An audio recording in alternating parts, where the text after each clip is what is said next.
Captain Rex here, and I'm in Ann Arbor, right outside of Detroit, Michigan, here at the University of Michigan, about to enter into Pointe Children's Hospital. I'm going to visit one of Captain Rex's #1 fans, and as I walk up to the hospital, I'm reminded of something, and a story that I don't share. In fact, I've never really shared it before. And a lot of you have seen my go-to Phobia Island. I've talked a lot of different stories, and but this one I've never shared. And those that knew me a while back, I used to have a huge fear. I had 2 phobias in my life, and one big fear I had was hospitals. I had a huge fear of hospitals. I mean, hyperventilating, nervous, lose all the color of my face, pale. It was bad. It was really bad. And a good buddy of mine, Eddie, he was in a horrendous motorcycle accident, and he miraculously survived. My brother was there, and he was in the hospital, and I had to go visit him. And I went there, and I remember that anxiety. I couldn't hardly breathe, and I said, God, you haven't given me a spirit of fear, but of power, love, and a sound mind. And y'all have heard me say the story and how other things I've had to use it over and over, but I did. I said it. I live by faith. I live by the word. And I went to that hospital every day, because I knew his wife needed people like me around her, people of faith, people that believed the way I believe, and that her husband was going to be okay.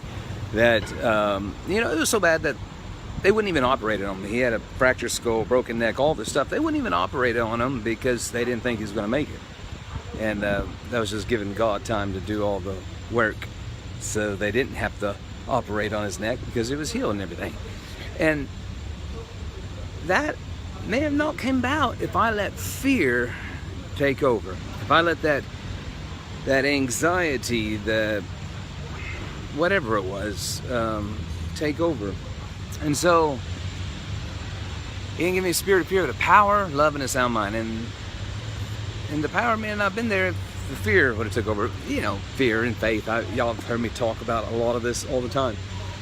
And as we're driving up to the hospital, I step out of the car, and my driver dropped me off, and it's like that anxiety came again. I was like, wait. You haven't given me a spirit of fear, but a power, love, and a sound mind. And it was gone. And sometimes things try to creep back up on you, and you get those thoughts in your head. Maybe you still are afraid. Maybe you still have that phobia of hospitals. No, I don't. I've been given the victory over that. And so here we are, not afraid. Pointe Children's Hospital. I'm about to go visit Grant, and anyways, I just wanted to share that with you. I know a lot of you have heard a lot of my stories, but you've never heard that one because I've never shared it before. And hopefully this story will maybe help somebody where you got a fear of something, and it may be a clinical fear, and it's never too late. You can get over it, and don't let that fear hinder and stop you from reaching the full potential that God wants you to have, the full potential that you have inside of you. So, Captain Rex at the University of Michigan, signing out. Keep the wind in yourselves and Jesus in your heart.